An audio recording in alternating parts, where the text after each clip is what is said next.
For the Spirit has shown it to me, that before the flood of waters swept the earth, before the judgments of the Most High fell upon the sons of men, there was a man whose soul burned brighter than the corruption around him, and his name was Enoch, son of Jared, a craftsman, a seer, a friend of God, chosen to be lifted beyond the veil. And I speak this as one who has seen in the trance state, for the records of the soul confirm it. The Lord took Enoch that he might behold the dwelling places of heaven, and become witness to the mysteries no flesh had yet seen. And I say to you, every vision given in spirit is not only history, it is instruction for the soul that listens now. In the stillness of the night, when the body is heavy and the heart is restless, there comes the stirring of a call. And so it was with Enoch. For as he lay upon his bed, a grief unexplainable came upon him. His heart trembled, his eyes wept in his sleep, and he did not know the cause. Yet he knew the weight of destiny pressed upon him. And I have often told seekers that when sorrow rises without reason, it is the soul preparing for a greater unveiling. So it was the sign of his summons. Two figures stood by him, men yet more than men, their faces brighter than the noonday sun, their eyes like burning lamps, fire issuing from their lips, garments purple and gold, wings gleaming whiter than snow. And when I read of this in the records, it echoed what I too have seen, that messengers of light appear terrible and beautiful at once, for to mortal eyes holiness is terror. Yet their voices spoke peace, saying, "Have courage, Enoch, fear not, for today you shall ascend with us into heaven. The Eternal has sent us to you." And I feel the vibration of those words even now as I relay them, for when the soul is ready, heaven does not whisper, it declares.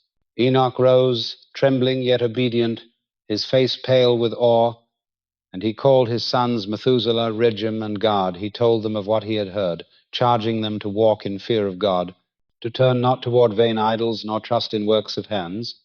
And I say this charge is for us also, for in every age men bow to lifeless gods, whether carved in wood or hidden in pride, and the counsel is the same, flee them, for they perish. Enoch spoke, "My children, do not seek me until the Lord restores me to you." And so he prepared his house. For the first duty of a man called upward is to put his house in order. Then the angels bore him aloft, and he beheld the first heaven. Yet before the vision of seas and stars, the lesson is already written, that God chooses the faithful, not because they are perfect, but because they are willing. And I remind you, what happened to Enoch is not dead record. It is pattern, for every soul in its season is called to rise. And the question is not whether the messengers will come, but whether you will heed the stirring of your heart when the time arrives.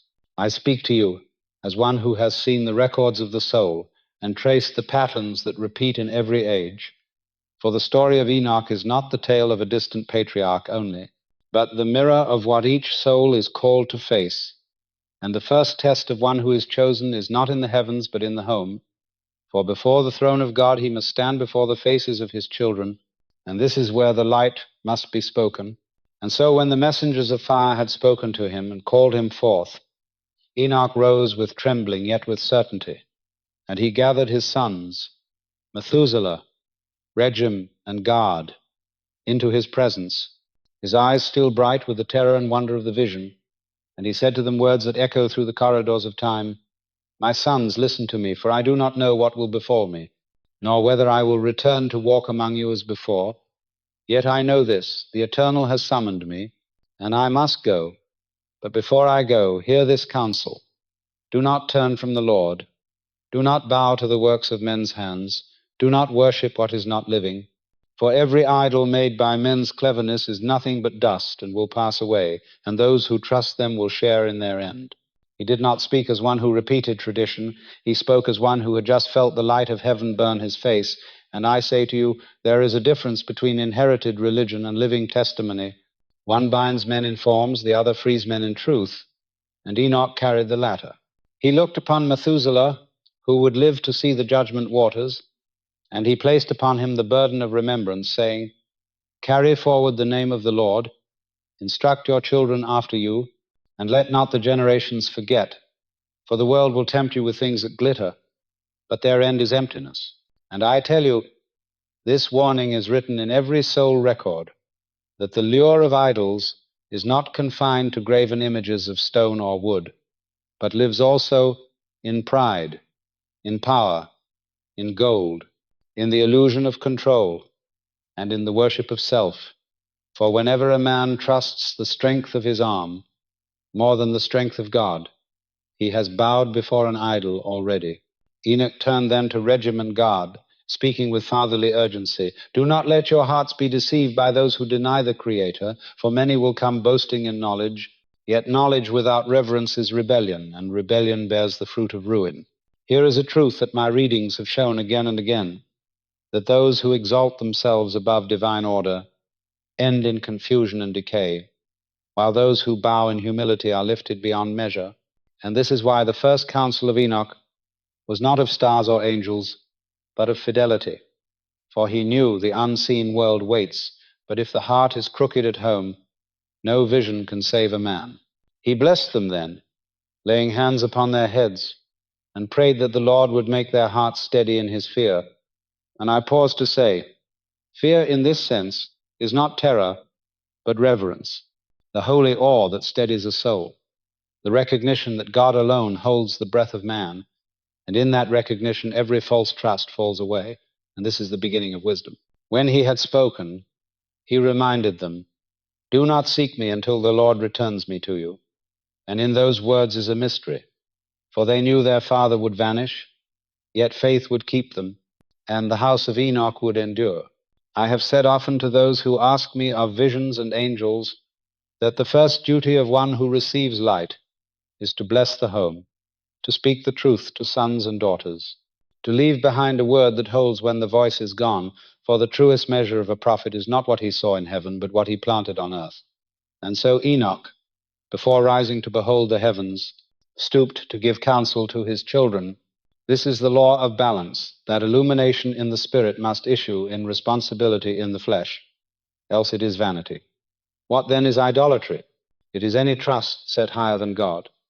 And I tell you, it takes many shapes. Sometimes it is carved in temples, sometimes it is hidden in ambitions, sometimes it is disguised as wisdom, but always it asks for worship without giving life, and those who yield to it are left barren. Consider your own house then, for the story is not distant, the pattern is here. Have you warned your children? Have you spoken of the living God? Have you torn down the idols in your own heart? For what good is it if you know the mysteries of the heavens and yet bow to lifeless things below? Enoch shows us the way. Light received must be light given. Revelation must become responsibility. And the first altar every man is called to build is the altar within his own home. Enoch was lifted upon the wings of the mighty messengers and placed among the clouds, and the vision that met his eyes was unlike anything the earth had ever offered, for he beheld a vast sea suspended above the sky, a reservoir greater than any earthly ocean, a mystery that confounds the wisdom of men, yet known to the Almighty from the foundation of the world.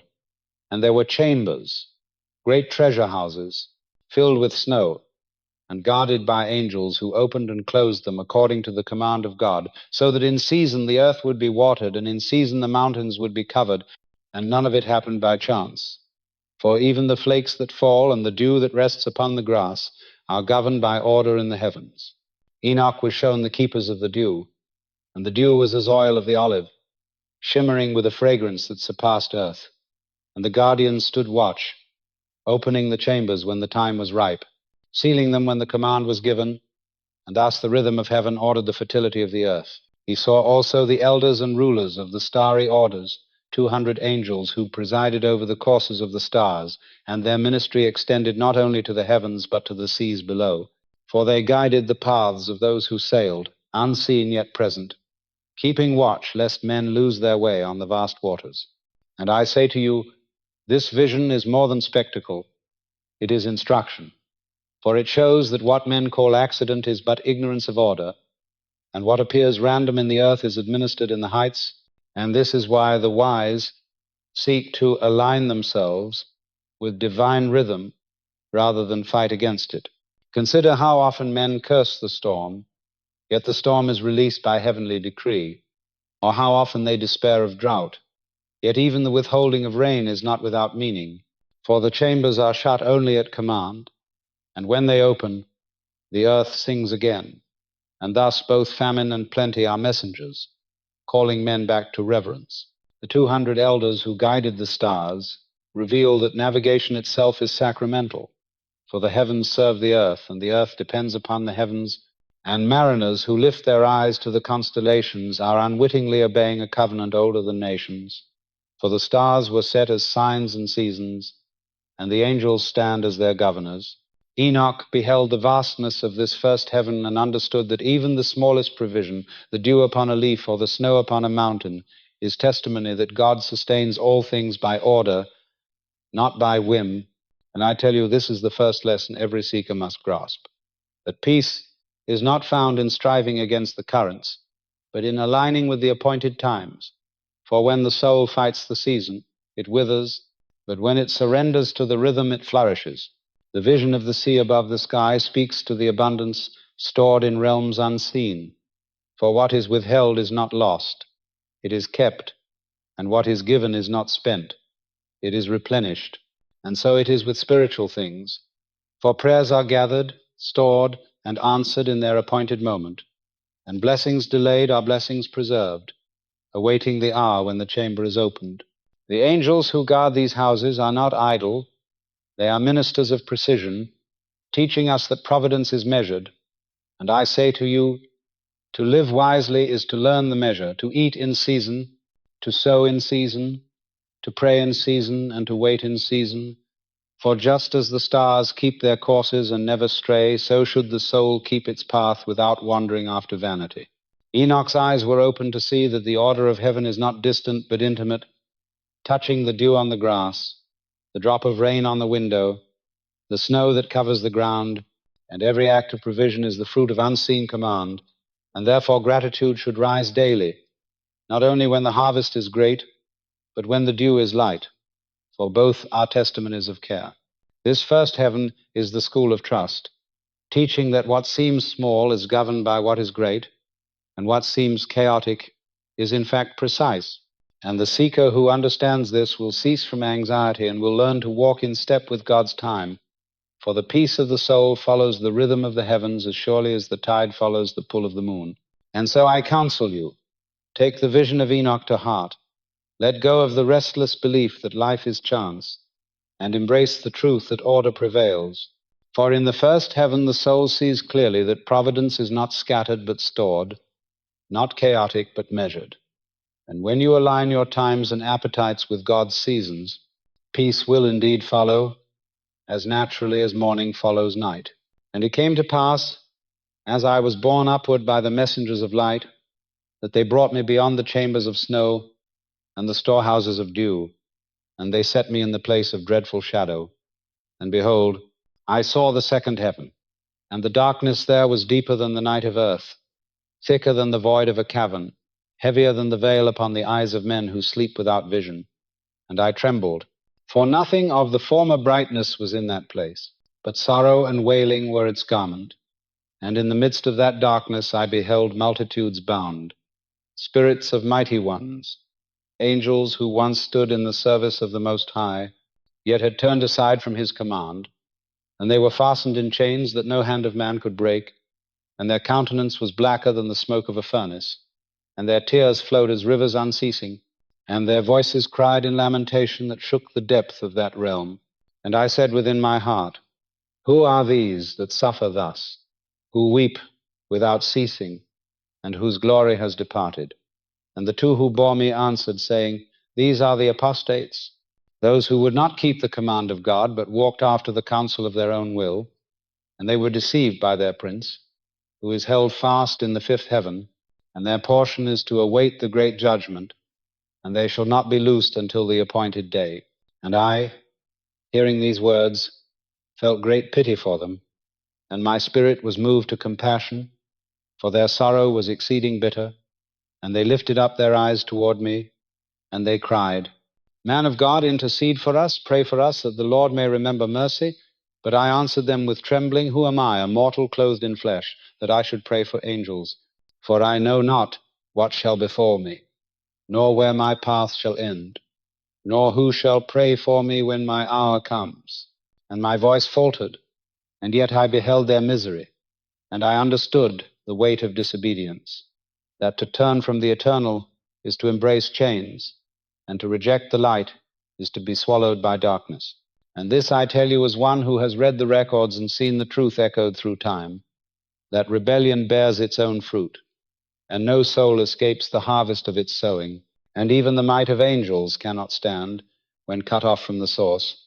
For power without obedience is ruin, and knowledge without reverence is destruction, and pride without humility becomes the pit. And I say to you, let this vision be written upon the tablets of your heart, for men also turn aside, men also follow the counsel of their own will, and though their chains are unseen, yet they are as real.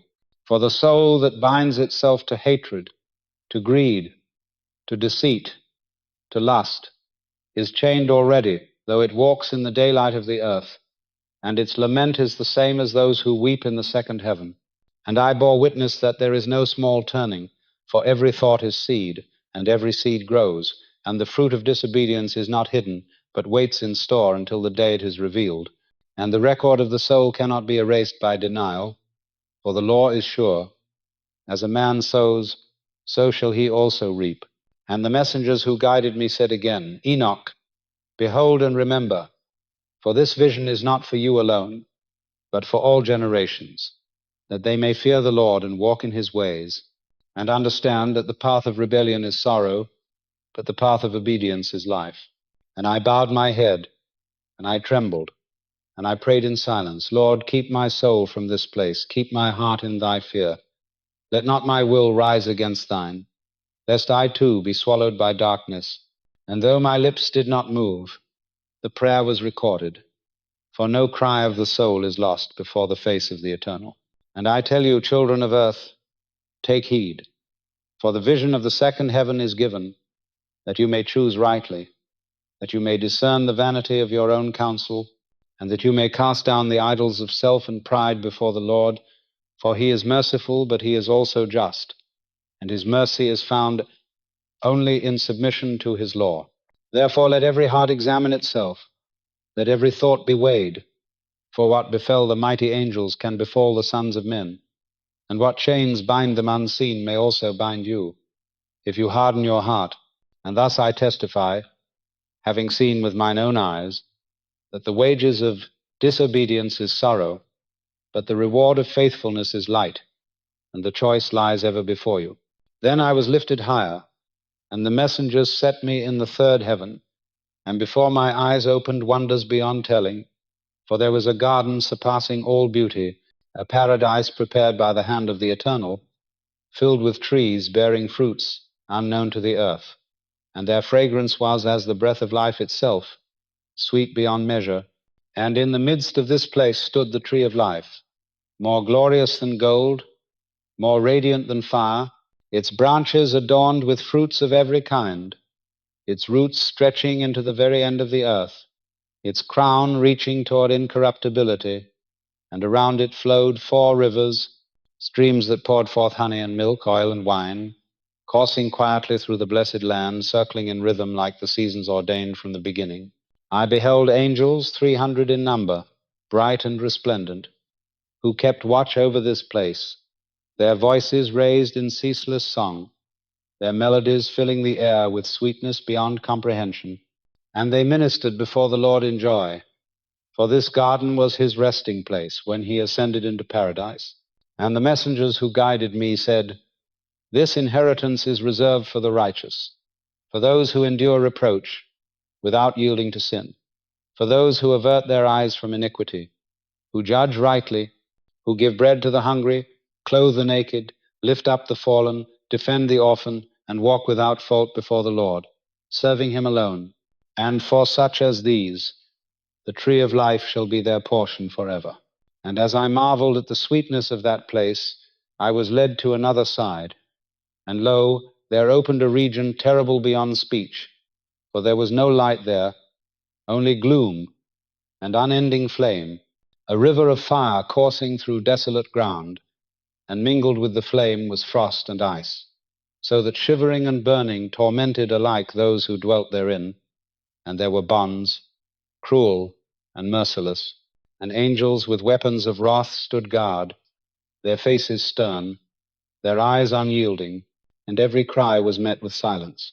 And the messengers said, Behold, this is the inheritance of those who dishonor God, who corrupt the innocent, who practice sorcery and enchantments, who boast of their wickedness, who shed blood and delight in deceit, who steal from the poor and leave the hungry to perish, who mock the naked and refuse to cover them, who bow before lifeless gods made with hands, who carve images of wood and stone and call them divine, yet they hear not, see not, breathe not, and those who bow before them become like them, lifeless and without spirit. And I trembled, for the terror of that place was great, and I said, Woe to the soul that chooses such a path, for here the reward is endless lamentation. And I testify, the vision of the third heaven reveals the two harvests, paradise for the faithful, torment for the rebellious, and the law is unbending. For God is not mocked. What a man sows, that shall he reap, and there is no hiding of deeds, for every act, whether secret or open, ascends to the record before the face of the Lord. And I say to you, this is not mere vision, but pattern. For in the daily life of man is the choice to give or to hoard, to heal or to harm, to lift or to oppress, and each choice is seed that grows into fruit, either of life or of death, and the rivers of paradise and the flames of torment are the outward form of the inward sowing. Therefore let every heart weigh itself now, while breath remains, for the day comes when the inheritance is fixed, when no prayer can change the harvest, and mercy itself bows to justice. And I prayed within, Lord, keep me among those who walk in righteousness. Let me be found feeding the hungry, covering the naked, lifting the weak, not for my glory, but for thine. And may my soul partake of the tree of life and not of the fire. And this vision of Enoch remains as a warning and a promise that God has prepared both reward and recompense, and to every soul is given the freedom to choose, but the fruit of the choice is eternal. Enoch beheld the sun's wheel, its guardians and star companions, the fiery attendants that kindle its course, and the eastern and western gates through which it rises and sets by seasons. He heard birds and wondrous creatures, phoenixes and halkidri, break forth in song at dawn. The giver of light comes. He was shown the lunar paths and measures months, years, and the great cycles by which time itself is braided. Then I was carried upward again, and the messengers set me in the fourth heaven, and there I beheld the great luminaries which govern day and night, and the circuit of the sun was shown to me, vast and unceasing, moving upon its wheel as if borne by the wind with marvelous speed, never resting, never pausing, but fulfilling its appointed course as commanded from the beginning. And its light was greater than the light of the moon, its fire kindled by 100 angels who tended it as priests tend the altar, and with it went hosts of fiery beings, phoenixes and kadri, creatures of glory whose bodies shone like rainbows, whose feet were as lions, and whose heads as crocodiles, yet in beauty beyond telling, and each had 12 wings, like the angels, and they broke into song at the rising of the sun, crying out, The giver of light comes to bless the earth, and at their cry every bird on earth fluttered its wings and rejoiced, for creation itself gave thanks at the dawn. And the messengers showed me the gates of the sun, 6 to the east and 6 to the west, through which it entered and departed according to the order of the seasons, and I measured their breadth, 61 stadia each. And I saw how the sun completed its circuit of the year, passing through the gates, turning back at the appointed time, fulfilling the measure of days, and angels guarded these gates with vigilance, that the order of time should never fail. And I saw also the moon, lesser in light, yet no less obedient, moving through 12 gates crowned from east to west, its months measured with exactness, 30 and 31 days, save the 12th with 28, and its year was shorter than the sun's by 12 days, yet together they formed the harmony of seasons, and their cycles wove the fabric of years, 532, in great completion, and the quarter days withheld and restored to balance the order, for nothing is without measure, nothing without design, And I was made to understand that time itself is covenant, and man who breaks covenant with God also breaks harmony with time. And around the sun I beheld stars beyond number, 15 myriads attending by day, and by night 1,000 winged ones bore light before its wheel, and with them the angels who sang with loud voices, filling the expanse with praises. And their song was like thunder, softened with sweetness, terrible yet beautiful. And I marveled at their discipline, for not one turned from his appointed course, not one strayed from his song, and I knew that heaven's order is perfect, because heaven's will is united. And I say to you, the vision of the fourth heaven teaches obedience and rhythm. For just as the sun does not cease its rising and the moon does not deny its waning, so must the soul keep its appointed way. For when a man rebels against order, he rebels against his own peace. But when he yields to rhythm, he finds rest. Consider, O man, how the luminaries serve without complaint, how their glory is not in choosing their own path, but in fulfilling what was given. And in this they shine, and in this they rejoice. For freedom is not found in wandering, but in harmony with law. And I beheld that time itself is sacred, the hours of day and night inscribed with purpose, and the seeker who prays at dawn joins the choir of the phoenix, and the one who blesses at evening walks with the moon in its circuit, and the one who keeps holy the seasons aligns his soul with the gates of heaven, and peace descends as naturally as light upon the earth. And I trembled at the order, and I prayed, Lord, teach me to number my days, that I may apply my heart to wisdom.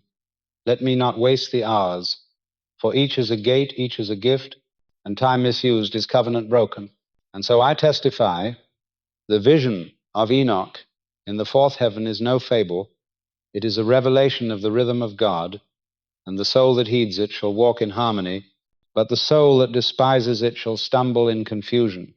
For time is not chance but covenant, and to walk with it is to walk with God. He saw the Grigori watchers of giant stature withered with regret. With their prince they had forsaken the Lord of light, descended to earth, took wives, and sowed lawlessness. Giants were born, and the ground groaned. Enoch admonished them to return. Then I was lifted again by the mighty ones and set in the fifth heaven, and there before my eyes were multitudes of beings, unlike those I had seen before, for they were vast of stature, greater even than the giants of the earth, and their faces were withered, their mouths sealed in silence, and the air around them was heavy with sorrow. And I said in my spirit, who are these that stand as men but are not men, who shine with a dim glory and yet are bound by silence? And the messengers who bore me answered, these are the Grigori, the watchers, who once were appointed over the earth to guide and guard, yet they broke their vow, and with their prince Saturnael they forsook the Lord of light. And in their rebellion they descended to the daughters of men, and they defiled themselves with lawlessness. And from them were born giants of enmity, men of great stature, whose violence filled the earth, and therefore judgment came upon them. And they are held here until the great day, when the Lord will judge the heavens and the earth. And I remembered then the sorrow of the second heaven, where the apostates were bound. And I saw that rebellion is one pattern, whether among angels or among men, and its fruit is always sorrow. And the messengers said further, 3 of them descended in the days before the flood, breaking their vows upon the hill of Hermon. And they sowed corruption in the earth, and their deeds multiplied lawlessness until the earth itself cried out. And for this reason the flood was decreed, to cleanse creation of their corruption. And I trembled, for I saw in their silence the weight of their guilt, and yet in their eyes was longing, as if they would break forth in cry. But no voice came forth, for shame had sealed them. And as I looked, I spoke, why do you not raise your voices? Why do you not repent before the face of the Lord? And they looked upon me, and their eyes were deep with grief. And the messengers who stood with me said, they have repented in their hearts, but the decree is sealed, their sin is not lifted, and they must abide in this silence until the appointed end. And they mourn for their brethren bound in darkness, and they grieve for the ruin they brought upon the earth, and their silence is their lament. Then suddenly as I stood, 4 trumpets sounded with a voice like thunder, and the silence of the Grigori was broken, and they lifted their voices as one, singing a song of sorrow and of longing. a song that rose like smoke before the Lord, and it was pitiful and affecting, for in their lament was both rebellion remembered and hope faintly sought. And though their voices shook the heaven with grief, yet there was still harmony in their cry, as if even in punishment the order of heaven could not be wholly broken. And I marveled, for I perceived that the soul, whether angel or man, was not made for silence, but for song, not for rebellion, but for praise. And when it departs from its design, it withers, and when it returns, even in lament, it finds again the trace of its true nature. And I say to you, the fifth heaven is testimony that gifts misused bring ruin, but also testimony that even ruin longs for restoration. For the watchers were mighty, they were wise, they were entrusted with stewardship, and yet they betrayed their trust. And this betrayal echoes in the hearts of men, who also betray the gifts given to them, and the fruit is always sorrow. Consider how many in the earth are given knowledge, but use it for pride, are given power, but use it for cruelty, are given freedom, but use it for lust. And the record of their souls bears witness against them, just as the record of the Grigori bears witness in heaven. And the lesson is clear. What is given must be kept in obedience. For the gift without obedience is curse, and the calling without faithfulness is judgment. Yet even here I saw a mystery, that when the trumpet sounded, their song rose before the Lord, and though they were condemned, yet their voices were not refused. For the Lord hears every cry, even of those bound, and though justice holds them, mercy still records their lament. And this is a mystery too deep for man, yet it teaches us that no soul is beyond the hearing of God, though it may be beyond the lifting of judgment. And I prayed then, Lord, let me never misuse the gifts thou hast given. Let me never betray the trust thou hast placed. Let me not fall into silence of guilt, but let my voice ever rise in praise. And if I falter, let thy mercy recall me before the decree is sealed. And I testify, the vision of the fifth heaven is a mirror to the earth, for even now there are watchers among men, those who were meant to guard, yet have chosen to exploit, those who were meant to bless, yet have chosen to corrupt. And their silence shall one day be required of them, and their voices shall rise in lament. But the wise will learn from their fall, the faithful will walk in fear, and the humble will keep the vow of their calling, and in so doing they will inherit joy. For gifts kept in obedience are multiplied, but gifts betrayed become chains. Therefore let every man consider, what vow have I broken? What gift have I misused? And let him repent while mercy is open.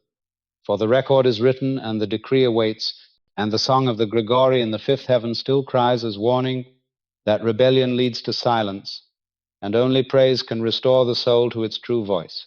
In the sixth he beheld radiant bands, archangels who order seasons and years, keepers of rivers, seas, grasses, and fruits, the scribes who record every deed and every breath of man, phoenixes and six-winged ones circled in songs no tongue can carry. And I was borne upward once more by the hands of the holy messengers, and they set me in the sixth heaven, and lo, my eyes beheld a brightness beyond the shining of the morning star.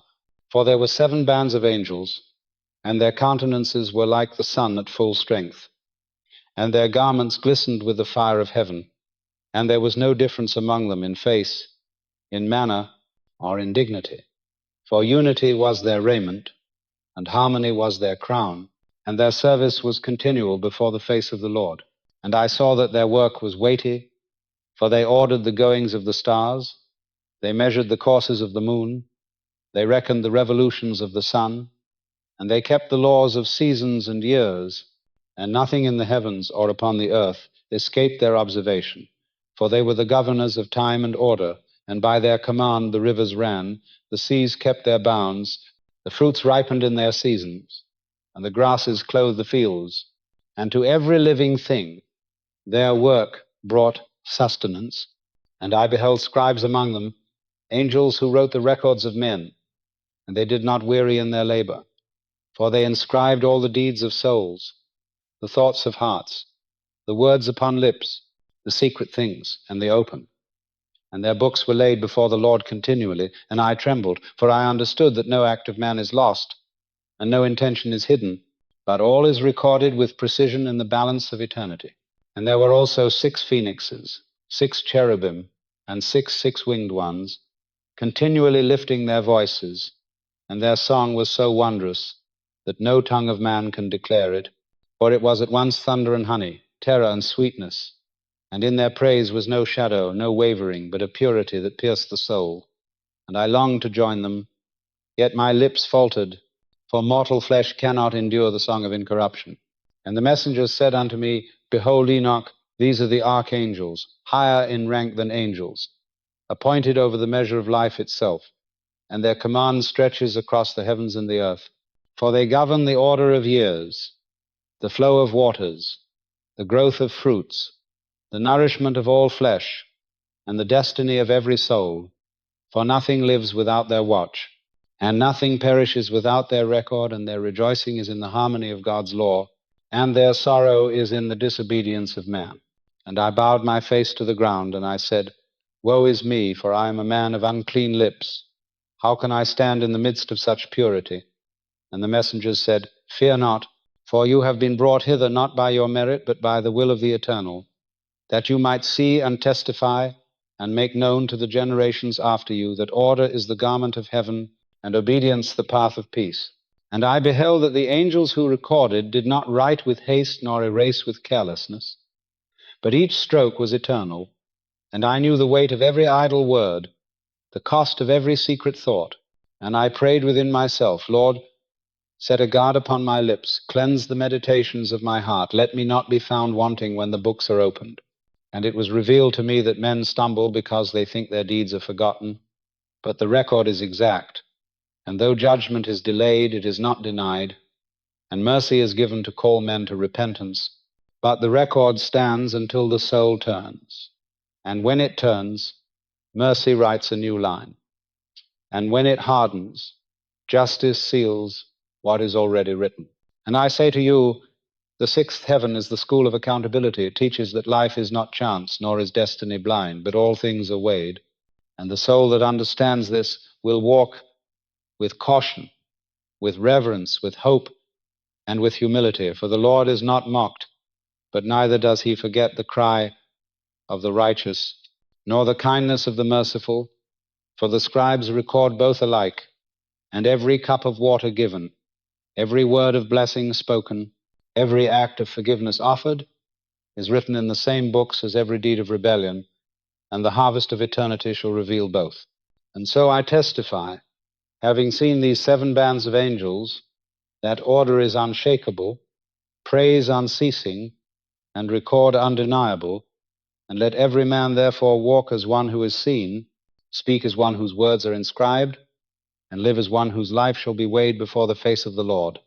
For the vision of the 6th heaven is not only wonder, but warning, that nothing is forgotten, and all is brought to account 2e. Gabriel carried Enoch like a leaf on wind. He was shown the 8th heaven, Muselos, changer of times of drought and rain, the 9th, Kuchavim, the habitations of constellations, at last the 10th Aravoth, where the Lord is. The face appeared like iron drawn white from the furnace, yet more terrible and more beautiful than speech allows. The messengers bore me into the 7th heaven, and behold, the light there was greater than the shining of 10,000 suns, for it was not light of fire nor of flame, but light of spirit, pure and uncreated, and in that brightness I beheld multitudes, dominions and orders, thrones and powers, cherubim with many eyes, seraphim with 6 wings, incorporeal hosts beyond number, each standing in their ranks, and their stations were 9 in number, 9 regiments of light, and each gave glory without ceasing. Their song like rivers of thunder and fountains of crystal mingled as one sound, and the earth itself seemed to tremble at the harmony. And I, beholding this, was seized with great fear, and my heart melted within me. And I said, Who is man, that he should look upon this majesty?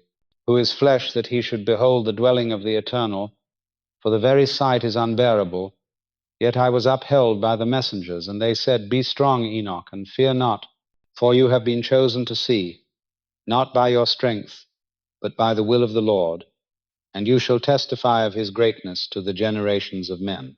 And I looked, and in the far distance I saw the throne of God, high and lifted up, not built by hands, not fashioned by created things, but established before all beginnings. And its appearance was like iron heated in fire, glowing and sparking, terrible and marvelous. And around it gathered the hosts, bowing, rising, serving, rejoicing. And the sound of their song was, Holy, holy, holy, filling heaven and earth with glory. And the messengers said, Behold the place where all orders meet, where every rank of angels brings their service. For here all power is gathered, and the Lord reigns supreme. And my soul trembled, and I fell upon my face, and I thought, Surely this is the end of my journey, for what more can be shown to mortal flesh? Yet the messengers lifted me and said, Not yet, for you must be brought nearer. And as I beheld, I saw that each order had its purpose, dominions that governed authority, powers that executed judgment, thrones that reflected the justice of God, cherubim whose many eyes saw the mysteries of creation, seraphim whose wings burned with the fire of praise, and incorporeal hosts that bore light as garments, and they moved without confusion. For every place was appointed, every voice attuned, and no discord was found among them. And I understood then that the perfection of heaven is in order, and the ruin of earth is in disorder. For when men forsake their appointed place, they sow confusion. But when they walk in the law of God, they become harmony, and their lives join the song above. And I prayed silently, Lord, give me a place among thy servants. Let me not wander in vanity. Let me be content in my lot, for every station in thy house is filled with light. And the messengers said, Remember this, for pride is the enemy of order, and it was pride that cast down the mighty, and it is humility that secures the soul. And the seventh heaven reveals the terror of glory, that no man may boast, but all must bow. And I testify, what I saw in the seventh heaven is both fear and hope, fear because the majesty of the Lord is unapproachable, and hope because his mercy still appoints a place for the faithful. And though my soul trembled, I was upheld. And though I fell upon my face, I was lifted again. For the Lord delights not to destroy, but to establish, and his throne is eternal, his dominion unchanging, his glory without end. And so I declare, the seventh heaven is the summit of awe, where the soul learns its smallness, and where pride is consumed like chaff, but also where the faithful find their rest. For to be near his throne is joy, and to hear his song is life everlasting. And let every man who hears these words humble himself, lest he be found fighting against order. For the throne is established, and the song is unceasing, and the Lord reigns over all. At the Lord's word, Praviel, swift in wisdom, brought books from the treasury and placed a reed in Enoch's hand. He was taught the goings of the heavens and the earth, the speech of winds, the number of angels, the rise and fall of nations, the song of every tongue, the ways of man. He wrote for 30 days and nights 366 books concerning souls prepared from before the world and the places appointed to them. Then came a mystery. The Lord spoke of creation from the invisible to the visible, how thought conceived foundations and love gave them law. I have told you all that my eyes beheld, and all that my soul endured as I was borne from the earth to the heights of the heavens. And now I sit in silence, trembling still at the weight of the visions. For what man is sufficient to carry such things and live? Yet I was preserved by the will of the Eternal, and I know it was not for myself alone, but for those who would come after. For every vision is seed, and every seed must be planted in the soil of generations, that fruit may grow. I saw the first heaven with its storehouses of snow and dew, and I understood that providence is never random, that all is measured and governed. And I learned that the soul must walk in rhythm if it desires peace. I saw the second heaven with its darkness and chains, and I felt the sorrow of rebellion. And I understood that disobedience binds more surely than iron. And I learned that the freedom of will is holy only when it bows to the greater will. I saw the third heaven with paradise and torment set side by side. And I understood that every deed bears fruit. And I learned that righteousness is not empty ritual, but mercy shown, justice practiced, and truth embraced. I saw the fourth heaven with the sun and the moon and the gates of time. And I understood that even light is covenant, and I learned that to waste the hours is to despise the gift of God, but to keep them holy is to walk in harmony. I saw the fifth heaven with the Grigori, mighty yet fallen, and I understood that gifts misused are chains, and I learned that power without obedience is ruin, and even sorrowful song cannot undo the decree once sealed. I saw the sixth heaven with its scribes and governors, and I understood that nothing is forgotten, that every thought, every word, every deed is inscribed, and I learned that accountability is not cruelty but justice, and that mercy writes new lines only when the heart turns. I saw the seventh heaven with its 9 orders of light, and I understood that the perfection of heaven is in order and humility, and I learned that pride is the enemy of peace, but to bow is to be lifted, and to serve is to reign, and I was born still higher, into the 8th and 9th, where the constellations and seasons abide, and finally into the 10th, where the throne of the Lord blazed with fire, uncreated, and I beheld the face that no tongue can declare. And I was undone, and yet I was clothed, for Michael anointed me with oil of light, and I became as one of the bright ones, not for my merit, but for his choosing. And I understood that grace is greater than fear, and that to be clothed in his glory is the destiny of all who keep faith. And now I tell you, the journey of the heavens is the journey of the soul, and each heaven is a lesson, each vision a mirror, and though you walk the earth, your choices lift you or cast you down, your deeds prepare your dwelling, your words write your record, and your heart shapes your inheritance. Do not think these things belong only to angels and prophets, for they belong to you. For the same law that governs the stars governs the breath of your life, and the same mercy that clothed me waits to clothe you, and the same throne before which I trembled waits for you to stand. And I testify, the greatest mystery is not that God reigns over the heavens, but that he desires to dwell in the heart of man, and the highest throne is not only in Aravoth, but in the soul that yields to him. And when you bow within, you join the song above, and when you love mercy and walk humbly, you are already in the light of paradise. I have seen the chains of the fallen and the joy of the faithful, and I say to you, choose well, for the record is written, the harvest is certain, and eternity is long, but mercy is present now, ready to write a new line, if only you will turn. Therefore, let every word be weighed, let every thought be cleansed, let every deed be righteous, and let your heart be steady in the fear of the Lord, for he alone reigns, and his glory fills both heaven and earth. And I, Enoch, who was taken from among men and shown the mysteries of the 10 heavens, leave this testimony, that you may walk in wisdom, that you may flee vanity, and that you may endure in righteousness. And when your hour comes, may you be clothed in his glory, and may you stand before his face into eternity, not in terror but in joy, not in shame but in praise. And may the blessing of the eternal rest upon all who hear and obey, for his kingdom is without end.